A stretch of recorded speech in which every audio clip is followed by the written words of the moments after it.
Hello student. मैं हूं JP Verma और फिर से स्वागत है एक नए वीडियो में। और आज हम बात करेंगे डिफरेंशिएशन का। जो क्लास 12th में डिफरेंशिएशन सभी बोर्ड में बहुत ज़्यादा क्वेश्चन पूछा जाता है, तो हम बिना लेट किए वीडियो को आगे बढ़ाते हैं और चलते हैं डिफरेंशिएशन की ओर। तो हेडिंग बना रहे हैं हम क्या? डिफरेंशिएशन। डिफरेंशिएशन है ना। तो डिफरेंशिएशन में हम सबसे पहले जो बात करेंगे वो बात करेंगे कंपोजिट फंक्शन का, है ना। तो differentiation of composite function, composite function. अब जरा देखिए, सबसे पहले फंक्शन पे थोड़ा सा बात कर लेते हैं कि आपको कौन कौन से फॉर्मूले को ध्यान में रखना है। तो सबसे पहले पावर फॉर्मूला का बात आता है। पावर फॉर्मूला का बात आता है तो क्या क्या बात आएगा यहाँ पर? पावर फॉर्मूला में क्या मिलेगा? तो सबसे पहले आएगा differentiation of x to the power n. इसको कैसे पढ़ेंगे जी? Differentiation of x to the power n with respect to x. ठीक है, differentiation of x to the power n with respect to x. और इसका जो फॉर्मूला होता है वो होता है n x to the power n minus one. और इसी पैटर्न पे यदि बात करें तो एक्स का डिफरेंशिएशन वन लेना है।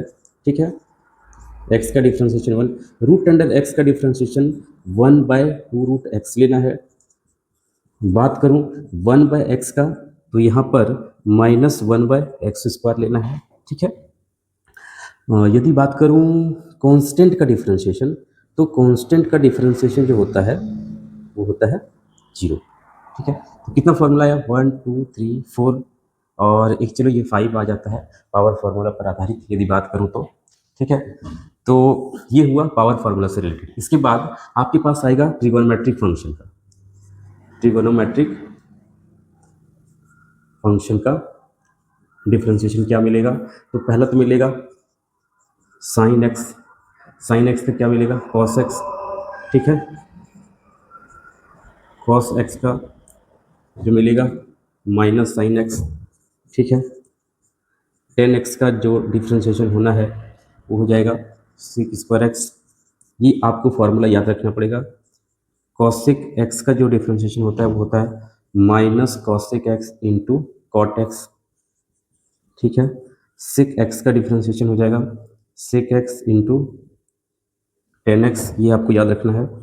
और कॉट एक्स का डिफरेंशिएशन जो हो जाएगा वो हो जाएगा माइनस कॉसिक स्क्वायर एक्स। ठीक है, तो ट्रिगोनोमेट्रिक फंक्शन में कितना है? 6। अब बात करूं इनवर्स ट्रिगोनोमेट्रिक फंक्शन का। इनवर्स ट्रिगोनोमेट्रिक फंक्शंस का जो डिफरेंशिएशन हम लोग लिखेंगे, पहले लिखेंगे साइन इनवर्स एक्स का डिफरेंशिएशन एक्स के रिस्पेक्ट में, ये हो जाएगा one by under root one minus X square. दूसरा हो जाएगा कॉस इनवर्स एक्स का, कॉस इनवर्स एक्स का डिफरेंशिएशन हो जाएगा minus one by under root one minus X square. Tan inverse X का जो डिफरेंशिएशन लिखेंगे हम वो लिखेंगे one by one plus X square. ठीक है, कॉट इनवर्स एक्स का जो डिफरेंशिएशन लिखेंगे minus one by one plus X square. इसके बाद सेक इनवर्स एक्स का डिफरेंशिएशन जो होना है यहाँ पर वो हो जाएगा one by mod of X under root X square minus one. इसके बाद कॉसिक इनवर्स एक्स का जो डिफरेंशिएशन लिखेंगे minus one by mod of X और under root X square minus one. ये देखिए सिक्स इनवर्स ट्रिगोनोमेट्रिक फंक्शन का बात हो गया। उसके बाद आपको आएगा एक्सपोनेंशियल फंक्शन। ठीक, एक्सपोनेंशियल फंक्शन का डिफरेंशिएशन क्या लिखेंगे? तो एक्सपोनेंशियल फंक्शन में e to the power x का जो डिफरेंशिएशन लिखेंगे e to the power x लिखेंगे। a to the power x का यदि बात किया जाए तो ये मिलेगा a to the power x log a। ठीक है, ये दो फॉर्मूला यहाँ पर आ गया। एक्सपोनेंशियल में ये दो मिलेगा। उसके बाद अब लॉगरिथमिक फंक्शन का जो डिफरेंशिएशन होगा, लॉगरिथमिक फंक्शन का, तो सबसे पहले डिफरेंशिएशन ऑफ आ जाएगा यहाँ पर लॉग एक्स का, लॉग एक्स का लिखेंगे 1/x। उसके बाद लिखेंगे log of x to the base a, ये मिलेगा 1/x लॉग ए। ठीक है, इतना सारा डिफ्रेंशिएशन का फॉर्मूला आपको याद रखना है जब आपको कंपोजिट फंक्शन का डिफ्रेंशिएशन करना होता है। अब कंपोजिट फंक्शन क्या होता है जी? कंपोजिट फंक्शन क्या होता है वो समझिए।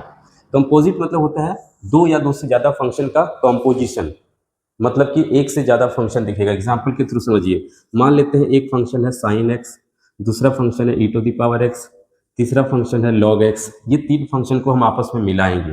तो कैसे मिलाएंगे? जैसे हो सकता है आपको यहाँ लिख दिए पहले लॉग, लॉग के बाद है साइन, साइन के बाद है e⁻x।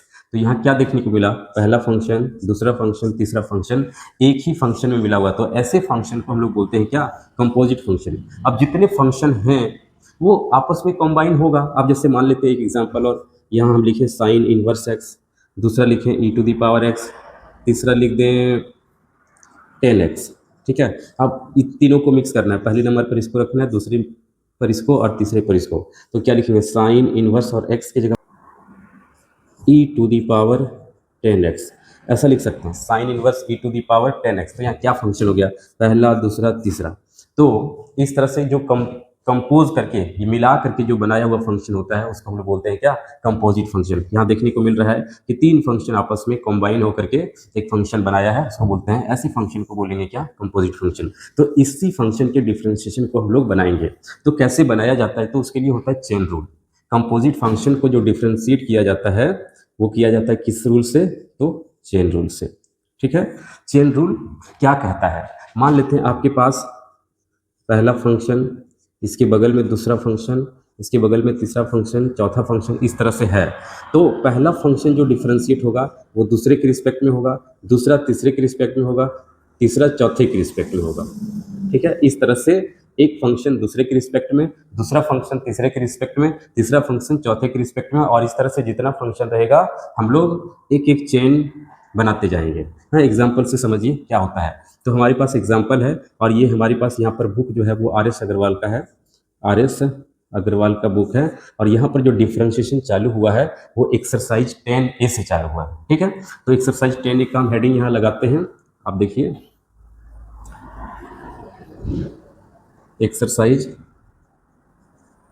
10A, 1 बाय 1 करके हम क्वेश्चन बताएंगे, और जो इजी क्वेश्चन रहेगा, सेम टाइप का रहेगा, उसको हम छोड़ देंगे यहाँ पर। तो यहाँ सबसे पहले लिखा हुआ है differentiate each of the following, each of the following with respect to x. ठीक है, तो नंबर वन में हमारे पास जो क्वेश्चन है वो है साइन 4x। क्या है? Sign 4x। इसको क्या करेंगे? देखिए, क्वेश्चन बनाने का तरीका होता है, आप जब अच्छे से लिखेंगे ना तो अट्रैक्टिव लगेगा, और अट्रैक्टिव लगेगा तो फिर नंबर अच्छा से मिलेगा। तो लिखने का क्या तरीका रहेगा? सबसे पहले मान लेंगे कि जो भी फंक्शन है उसको y मान लेंगे। तो y is equal to sine 4x।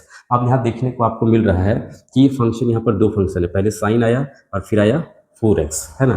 तो आप यहाँ लिखिए differentiate with respect to x। तो x के रिस्पेक्ट में डिफ्रेंशिएट करेंगे, तो y को डिफ्रेंशिएट करेंगे तो dy/dx हो जाएगा। और जरा देखिए, ये पहले पूरा लिखेंगे d और साइन 4x, ये पूरा डिफ्रेंशिएट कर रहे हैं। तो पहले नंबर पे कौन है? साइन पहले नंबर पे, और दूसरे नंबर पे क्या है? 4x। तो यहाँ दो फंक्शन है हमारे पास। क्लियर? तो पहला फंक्शन दूसरे के रिस्पेक्ट में जब डिफ्रेंशिएट होगा तो पहले के बाद दूसरा वाला यहाँ लिखना है 4x, यानी साइन 4x के रिस्पेक्ट में डिफ्रेंशिएट होना है, और फिर से 4x x के रिस्पेक्ट में डिफ्रेंशिएट होना है। अभी और जो फार्मूला हम अभी बताए थे, साइन x का क्या हो रहा था? Cos x।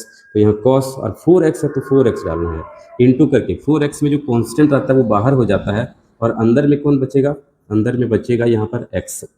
तो एक बार हम और लिखते हैं, कॉस 4x और 4x का डिफ्रेंशिएशन लिखवाए थे भी 1, तो टोटल मिला के हो गया 4 cos 4x, और ये हो गया आंसर।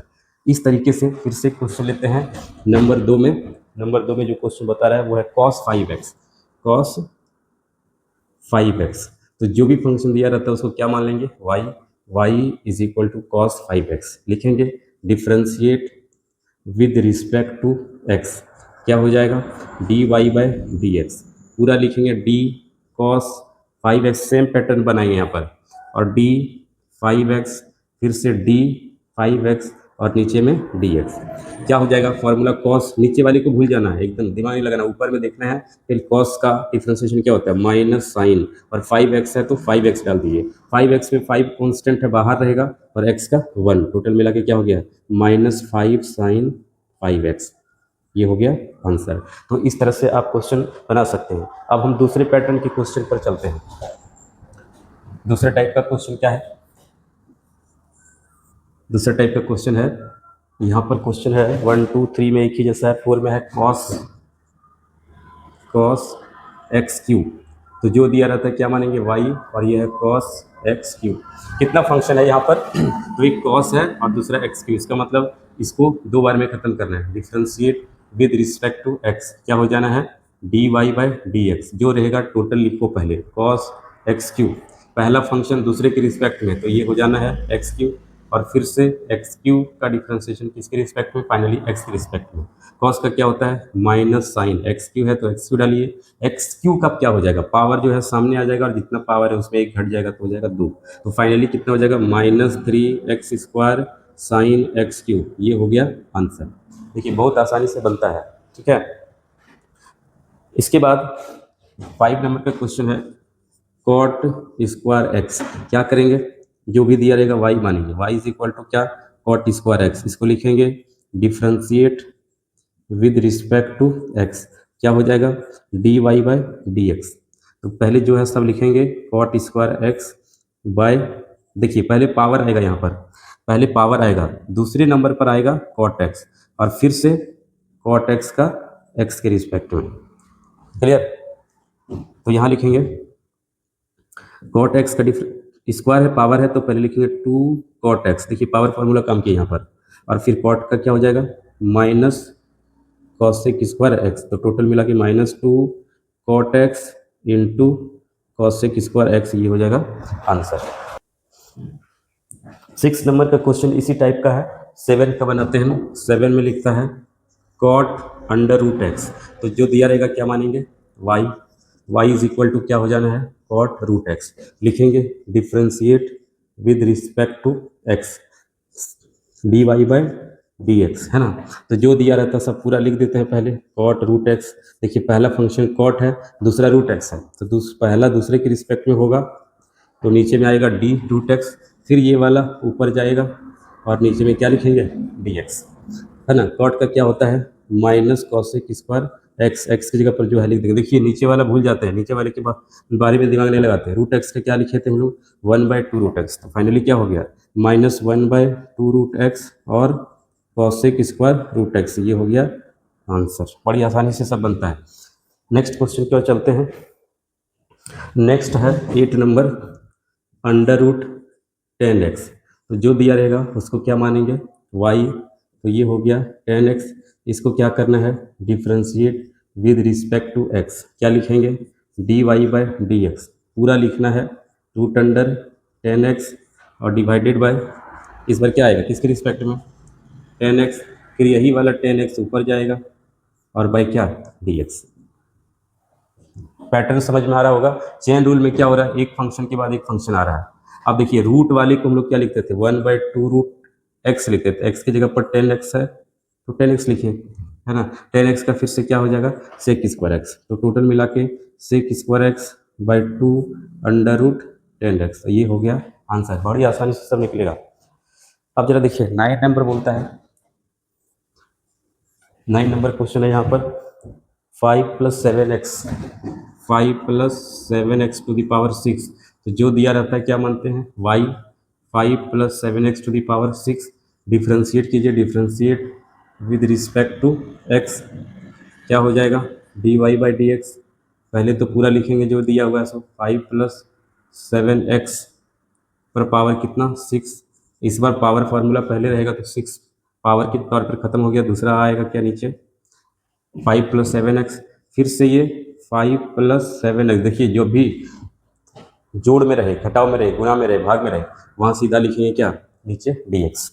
तो ये पावर फार्मूला 6, पावर सामने आ गया, 5 + 7x, और पावर 6 में एक घट जाएगा, कितना बचेगा, 5। अब देखिए जोड़ में जब भी रहता है डिफ्रेंसिएशन तो दोनों को अलग अलग करते हैं, तो 5 के पास जाएंगे डिफ्रेंशिएट होने तो 0 हो जाएगा, और 7 के पास जाएंगे 7 कांस्टेंट बाहर और x का 1, टोटल मिला के 6, 5 plus 7x to the power 5 और इंटू 7, तो टोटल मिला के 7 इंटू 6 यानी 42, 5 plus 7x to the power 5, ये हो गया आंसर। इस तरह से डिफ्रेंसिएशन को बनाएंगे चेन रूल की मदद से।